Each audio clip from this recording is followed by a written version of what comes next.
لوگوں کو پہنچایا تھا وہ ہاں میں جواب دیں گے، اللہ تعالیٰ فرمائے گا تمہارا کوئی گواہ ہے، وہ کہیں گے ہاں رسول اللہ صلی اللہ علیہ وسلم اور ان کی امت، چنانچہ یہ امت پھر گواہی دے گی۔ اس لیے اس کا ترجمہ یہاں عادل بھی کیا گیا ہے کہ یہ امت الوسطہ کا جو آیا ہے۔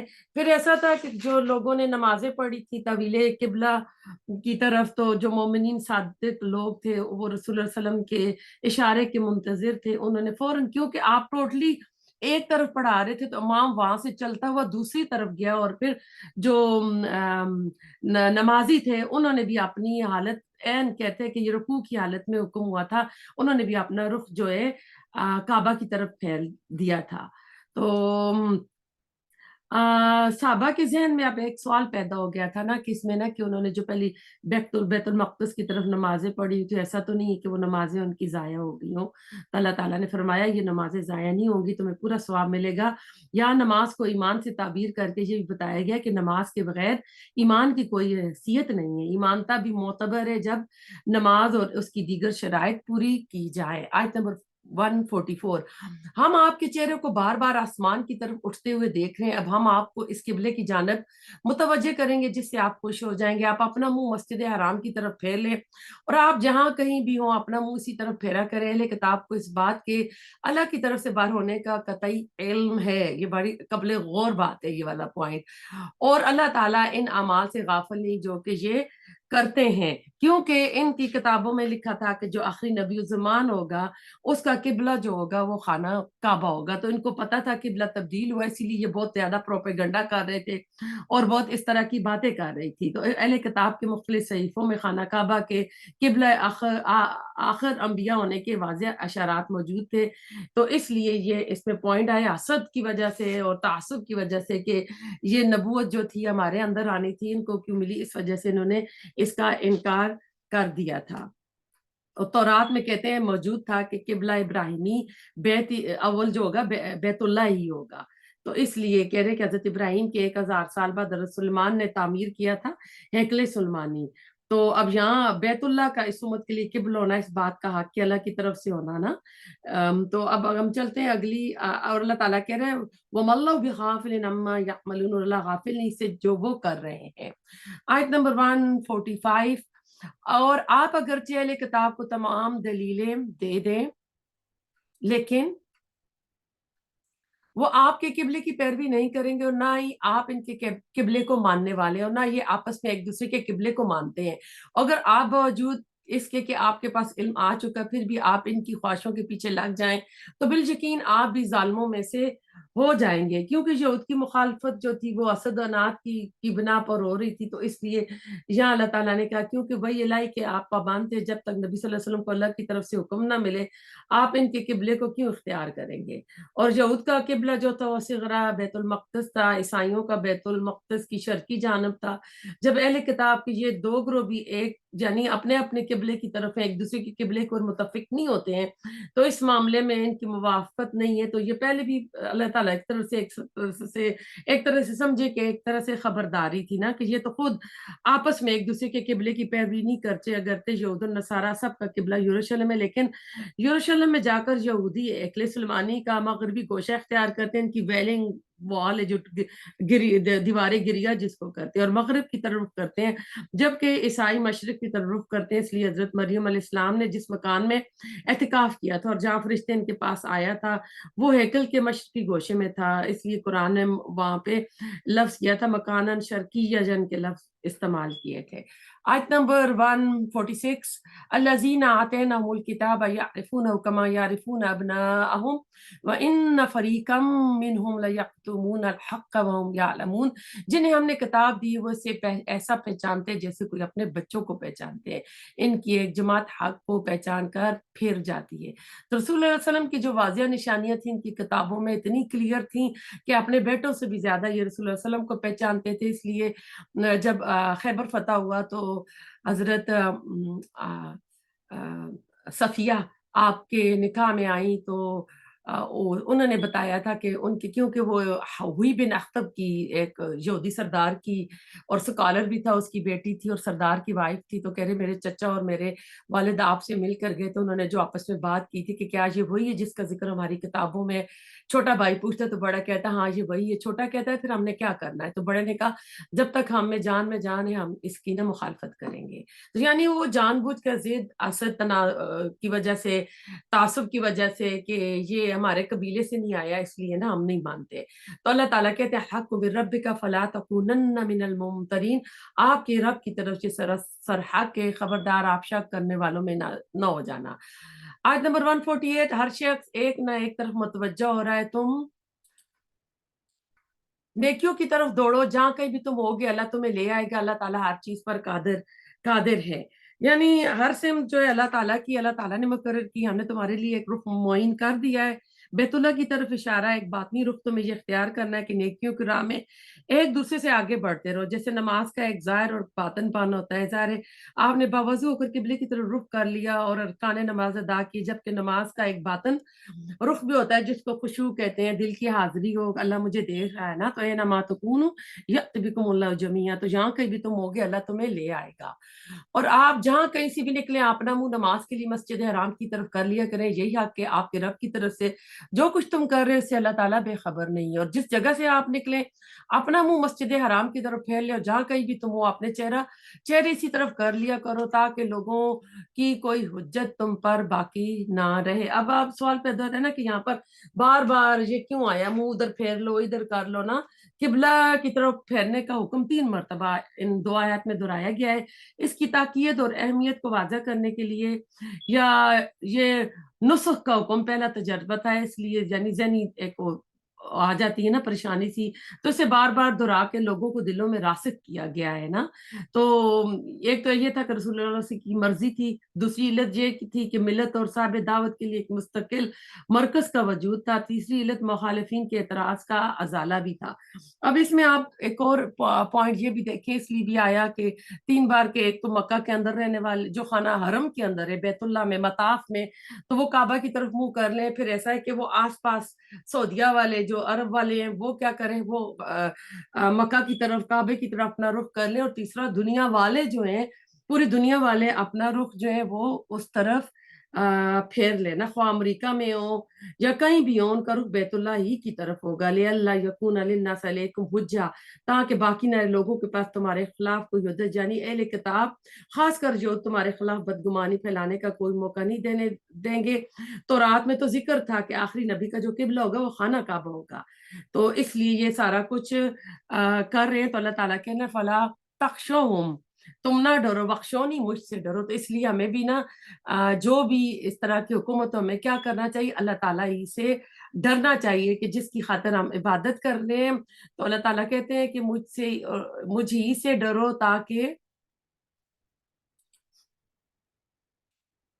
میں اپنی نعمت تم پر پوری کروں، اس لیے بھی کہ تم راہ راست پر آ جاؤ. آیت نمبر 151، جس طرح ہم نے تم ہی میں سے رسول بھیجا جو ہماری آیتیں تمہارے سامنے تلاوت کرتا ہے اور تمہیں پاک کرتا ہے اور تمہیں کتاب اور حکمت اور وہ چیزیں سکھاتا ہے جن سے تم بے علم تھے، اس لیے تم میرا ذکر کرو، میں بھی تمہیں یاد کروں گا، میری شکر گزاری کرو اور ناشکری سے بچو. یہاں پر رسول کے آیت 151 میں بتائے گئے ہیں، یعنی حضرت ابراہیم اور اسماعیل نے جو دعا کی تھی نا، اس دعا کا ظہور جو ہے نا، یعنی وہ دعا 3000 سال بعد رسول اللہ صلی اللہ علیہ وسلم کو جب نبوت ملی تو پوری ہوئی تھی. یہاں ایک عام نقطہ ہے کہ حضرت ابراہیم حضرت اسماعیل علیہ کی اسلام کی دعا میں جو ترتیب تھی اللہ تعالیٰ نے اس کو تھوڑا سا بدل دیا.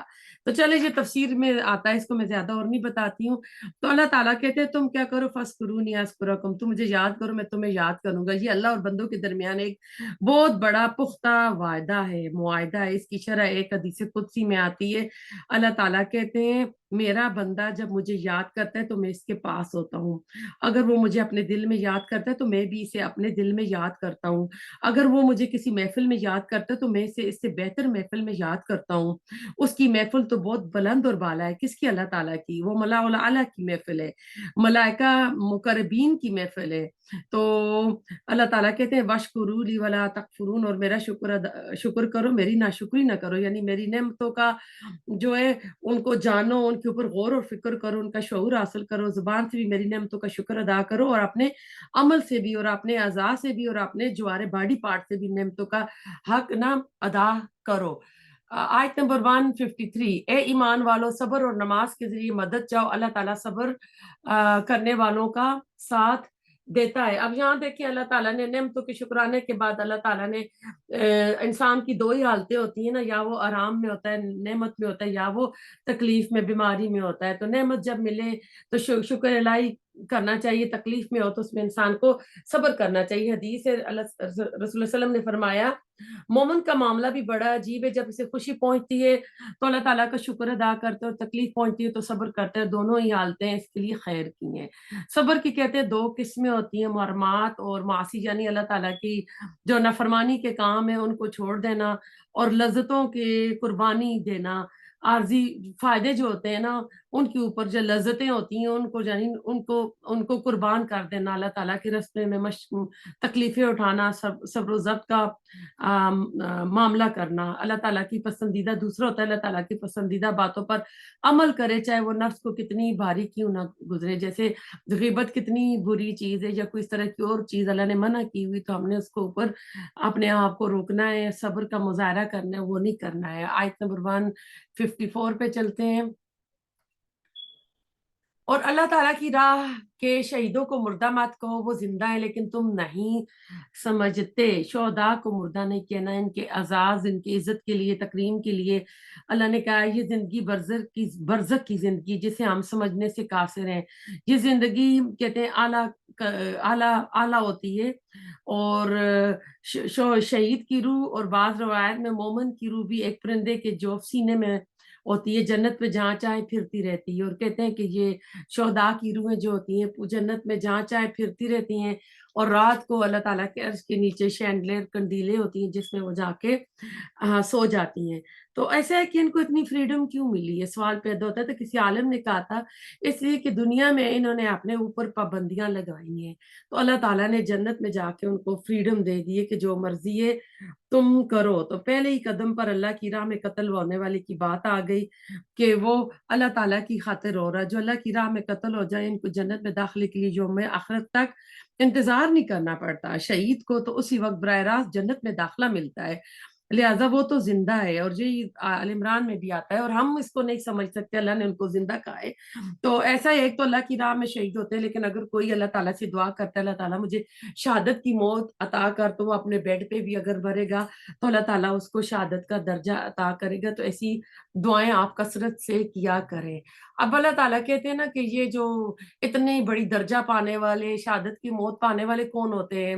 آیت نمبر 155، اور ہم کسی نہ کسی طرح تمہاری آزمائش ضرور کریں گے، دشمن کے ڈر سے، بھوک پیاس سے، مال و جان اور پھلوں کی کمی سے، اور ان صبر کرنے والوں کو خوشخبری دے دیجئے. تو اب دیکھیں اللہ تعالیٰ نے صبر کرنے والوں کو خوشخبری دی ہے. حدیث میں نقصان اور مصیبت کے وقت انا للہ و انا الیہ راجعون کے ساتھ اللہم اجرنی فی مصیبتی واخلف بی خیر منہا پڑھنے کی بھی فضیلت اور تاکید آئی ہے. تو یعنی اگر ہم یہ معاملہ کریں گے تو اللہ تعالیٰ سے پھر ہم جا کے اپنے درجات کی بلندی بھی پائیں گے.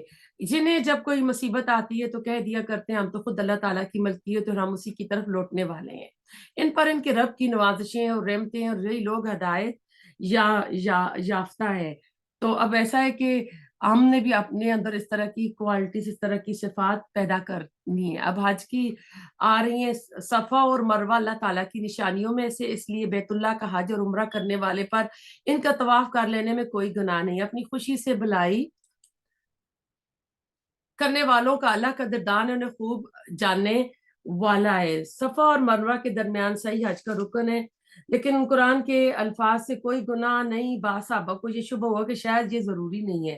حضرت عائشہ کے علم ہے کہ جب یہ بات آئی تو انہوں نے فرمایا اگر اس کا یہ مطلب ہوتا تو پھر اللہ تعالیٰ یوں فرماتا فلا جناح علیہ اللہ یطوف بہما. اگر ان کا طواف نہ کرنے میں کوئی گناہ نہیں۔ پھر ان کی شان نزول فرمائی کہ انصار جو تھے، مدینہ کے انصار، اسلام قبول کرنے سے پہلے کہتے ہیں ایک طاغیہ بت نام کا تلبیہ پکارتے تھے، جس کی وہ مشکل پہاڑی پر عبادت کرتے تھے۔ پھر مکہ پہنچ کر ایسے لوگ صفا مروہ کے درمیان سعی کو گناہ سمجھتے تھے۔ مسلمان ہونے کے بعد انہوں نے رسول اللہ صلی اللہ علیہ وسلم سے پوچھا تو یہ آیت نازل ہوئی جس میں کہا گیا صفا مروہ کے درمیان صحیح کرنا گناہ نہیں۔ یہ بخاری کی حدیث تھی۔ تو ایسا ہے کہ اب یہ تو ہو گیا، اور جو لوگ ہماری اتاری ہوئی دلیلوں اور ہدایت کو چھپاتے ہیں، باوجود یہ کہ ہم اسے اپنی کتاب میں لوگوں کے لیے بیان کر چکے ہیں، لوگوں پر اللہ کی اور تمام لعنت کرنے والوں کی لعنت ہے۔ اب جو دیکھیں آیات کو، ہدایت کو چھپاتے ہیں، لعنت کیا ہوتی ہے؟ اللہ تعالیٰ کی رحمت سے دوری۔ آیت نمبر 160، مگر وہ لوگ جو توبہ کر لیں، اصلاح کر لیں اور بیان کر دیں تو میں ان کی توبہ قبول کر لیتا ہوں، میں توبہ قبول کرنے والا اور رحم و کرم کرنے والا ہوں۔ تو اس سے کیا پتہ چلتا ہے کہ ایسا انسان، غلطیاں ہوتی رہتی ہیں، تو انسان کیا کرے، جب بھی اس طرح کی کوئی بات ہو تو فوراً اللہ تعالیٰ کے حضور توبہ کر لے۔ اللہ تعالیٰ کو توبہ کرنا پسند ہے اور اللہ تعالیٰ معاف فرما دیتا ہے۔ آیت نمبر 161، یقیناً جو کفار اپنے کفر ہی میں مر جائیں، ان پر اللہ تعالیٰ کی، فرشتوں کی اور تمام لوگوں کی لعنت ہے۔ مرتد کی جو سزا ہے ایک طرح سے، وہ آیت نمبر 161 میں بتائی گئی ہے کہ جو لوگ حالت یعنی اسلام قبول کر لیتے ہیں پھر مر جاتے ہیں، ان کا خاتمہ کفر پر، ان پر لعنت ہے۔ لیکن ان کے علاوہ وہ لوگوں پر لعنت اور لوگوں پر کہتے ہیں لعنت کرنا جائز نہیں ہے، کیونکہ ہم لوگ اکثر نہ کوئی کسی بات پہ خفا ہوتے تو لعنت لعنت کے الفاظ کرتے ہیں، تو اللہ تعالیٰ نے صرف ان لوگوں کے لیے یہ الفاظ استعمال کیا ہے۔ آیت نمبر 162 پہ چلتے ہیں، جس میں اچھا یہ اسی کے ساتھ 162 اسی کے ساتھ لیے خالدین فیہا لا یخفف عنہم العذاب ولا هم ینظرون، جس میں یہ ہمیشہ رہیں گے، نہ ان سے عذاب ہلکا کیا جائے گا اور نہ انہیں ڈھیل دی جائے گی۔ یعنی جو قیامت کے دن کے دو اللہ تعالیٰ نے سزا اور جزا رکھی ہیں وہ ہمیشہ کے لیے ہوں گی۔ وَإِلَٰهُكُمْ إِلَٰهٌ وَاحِدٌ لَا إِلَٰهَ إِلَّا هُوَ الرَّحْمَٰنُ الرَّحِيمُ، تم سب کا معبود ایک ہی معبود ہے، اس کے سوا کوئی معبود برحق نہیں، وہ بہت رحم کرنے والا اور بڑا مہربان ہے۔ تو یہ وہ رحمان رحیم یہ سارا ہم کل کر چکے ہیں۔ آسمانوں اور زمین کی پیدائش، رات دن کا ہیر پھیر، کشتیوں کا لوگوں کو نفع دینے والی چیزوں کو لیے ہوئے سمندروں میں چلنا، آسمان سے پانی اتار کر مردہ زمین کو زندہ کر دینا، اس میں ہر قسم کے جانوروں کو پھیلا دینا اور ہواؤں کے رخ کو بدلنا، اور بادل اور جو آسمان اور زمین کے درمیان مسخر ہیں، ان میں عقل مندوں کے لیے قدرت الہی کی نشانیاں ہیں۔ اب یہ آیت جو آ رہی ہے اس کے مطالعے سے آپ سمجھ لیں کہ سورۃ البقرہ کا نصف ثانی جو ہے وہ ہو رہا ہے۔ اب یہاں یہ اس آیت کو نا، اس کے اندر جو ہے نا اللہ تعالیٰ نے اس آیت میں کہتے ہیں بڑی جامع آیت ہے، کائنات کی تخلیق اور اس کے نظم اور تدبر کے متعلق 7 اہم امور جو ہے نا وہ یہاں اکٹھے کی گئے ہیں اور کسی آیت میں نہیں ہوئے ہیں۔ نمبر 1، آسمان اور زمین کی پیدائش جن کی وسعت اور عظمت بیان نہیں کر سکتے۔ نمبر 2، رات اور دن کا ایک دوسرے کے بعد آنا، دن کو روشنی رات کو اندھیرا کر دینا تاکہ کاروبار معاش بھی ہو سکے اور آرام بھی ہو سکے۔ پھر رات کا لمبا اور دن کا چھوٹا ہونا، پھر اس کے برعکس دن کا لمبا رات کا چھوٹا ہونا۔ نمبر 3، سمندر میں کشتیوں جہازوں کا چلنا جن کے ذریعے سے تجارتی سفر بھی ہوتے ہیں اور ٹنوں کے حساب سے سامان ایک جگہ سے دوسری جگہ منتقل ہوتا ہے۔ نمبر 4، بارش جو زمین کی شادابی اور رویدگی کے لیے نہایت ضروری ہوتی ہے۔ نمبر 5، ہر قسم کے جانوروں کی پیدائش جو نقل و حمل، کھیتی باڑی اور جنگ میں بھی کام آتے ہیں، اور انسانی خوراک کی بھی ایک بڑی مقدار ان سے پوری ہوتی ہے۔ نمبر 6، ہر قسم کی ہوائیں، ٹھنڈی، گرم، بار آور، ساری یعنی مشرقی مغربی جو بھی مونسون ہوائیں ہم نے بھی نام رکھے ہوتی ہیں۔ نمبر 7، بادل جنہیں اللہ تعالیٰ جہاں چاہتا ہے برساتا ہے۔ یہ سارے امور اللہ تعالیٰ کی قدرت ہے، اس کی وحدانیت پر دلالت کیا نہیں کرتے ہیں؟ تو یہ سارا کچھ یعنی اس میں غور کرنے والوں کے لیے بہت سی نشانیاں، اس پہ اگر کوئی غور و فکر کرے تو اللہ تعالیٰ آیات لقومی یعقلون، نہ کہ کس کے لیے جو اللہ اپنے خالق کو پہچانے، اس کی نشانیوں کو دیکھے، آیات آفاقی پر غور و فکر کرے۔ تو اس پہ جب بھی فارغ ٹائم ہو آپ ہوں تو ان کے اوپر غور و فکر کیا کریں۔ آیت نمبر 165، بعض لوگ ایسے بھی ہیں جو اللہ کے شریک اوروں کو ٹھہرا کر ان سے ایسی محبت کرتے ہیں جیسی اللہ سے محبت کی جاتی ہے۔ اور ایمان والے اللہ کی محبت میں بہت سخت ہوتے ہیں، کاش کہ مشرک لوگ جانتے ہیں، جبکہ اللہ کے عذاب کو دیکھ کر جان لے گی کہ تمام طاقت اللہ ہی کو ہے، اور اللہ تعالیٰ سخت عذاب دینے والا ہے، اور ہرگز وہ شرک نہ کرتے۔ اب دیکھیں اللہ تعالیٰ نے پچھلی آیت میں جتنی اپنی قدرت کی نشانیاں دکھائی، اس کے باوجود بھی اگر کچھ لوگ اللہ تعالیٰ کے ساتھ شریک کر لیتے ہیں اور اپنی ایجاد دوسروں کو رکھتے ہیں، تو پھر اللہ تعالیٰ ان کا جو بتا رہے ہیں کہ ان کو پھر عذاب اس طرح کا ملے گا۔ اور پھر مزید اللہ تعالیٰ ان کے لیے بتا رہے ہیں، کیونکہ اپنے پیشوا، اپنے امام، اپنے پیر بزرگ بنا لیتے ہیں نا، تو اس وقت کیا ہوتا ہے، جس وقت پیشوا لوگ اپنے تابعداروں سے بیزار ہو جائیں گے اور عذاب کو اپنی آنکھوں سے دیکھ لیں گے، اور کل رشتے ناطے ٹوٹ جائیں گے۔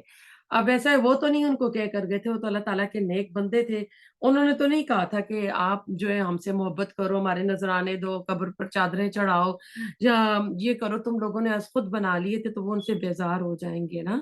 تو ہر کہتے ہیں انسانی معاشرے میں ایسے لوگ ہوتے ہیں جو دوسرے لوگوں کو اپنے پیچھے لگا لیتے ہیں۔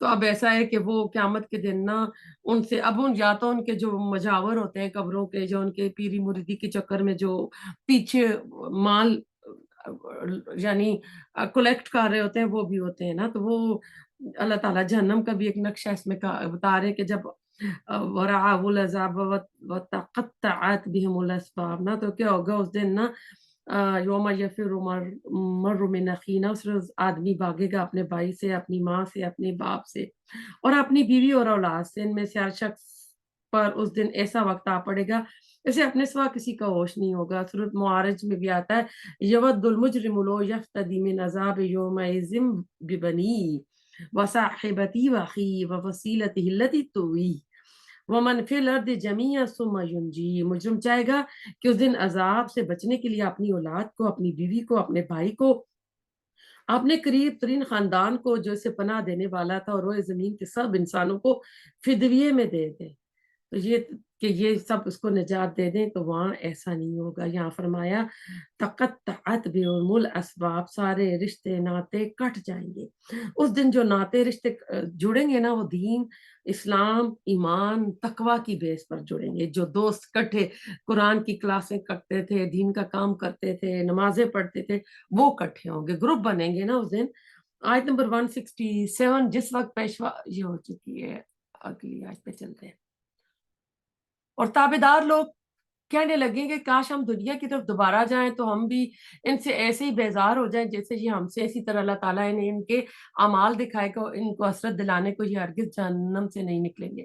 یعنی وہ دن پچھتائیں گے، کہیں گے کہ ایک بار پھر دنیا میں جائیں، جس طرح آج ہمارے پیر امام جو نیک اللہ تعالیٰ کے ولی اولیاء تھے وہ ہم سے بیزاری کریں، ہم بھی ان سے بیزار ہو جائیں، لیکن ایسا تو ناممکن ہے۔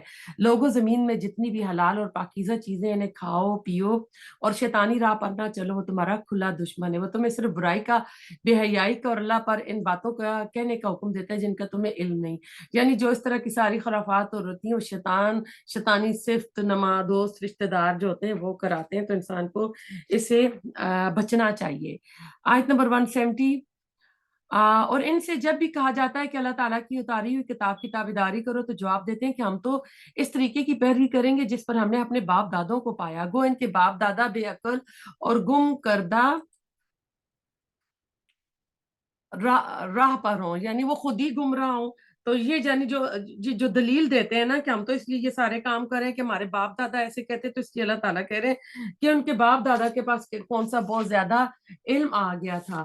تو جو بھی ہم دیکھیں دین کا کام کریں نا، تو ہمیں اپنی آنکھیں کھول کر کرنی چاہیے، ہمیں دیکھنا چاہیے کہ اس کے پیچھے دلیل کیا ہے، ایویڈنس کیا ہے، حدیث کیا ہے، اور قرآن کیا کہتا ہے، کہ اندھی تقلید کسی کی نہیں کرنی چاہیے۔ اس آیت سے یہ پتہ چل رہا ہے۔ اب اللہ تعالیٰ کہہ رہے ہیں تم پر مردہ اور بہتا ہوا خون اور سور کا گوشت اور ہر وہ چیز جس پر اللہ کے سوا دوسروں کا نام پکارا گیا ہو، وہ حرام ہے۔ پھر جو مجبور ہو جائے وہ، اور وہ حد سے بڑھنے والا اور زیادتی کرنے والا نہ ہو، اس پر ان کے کھانے میں کوئی گناہ نہیں، اللہ تعالیٰ بخشش کرنے والا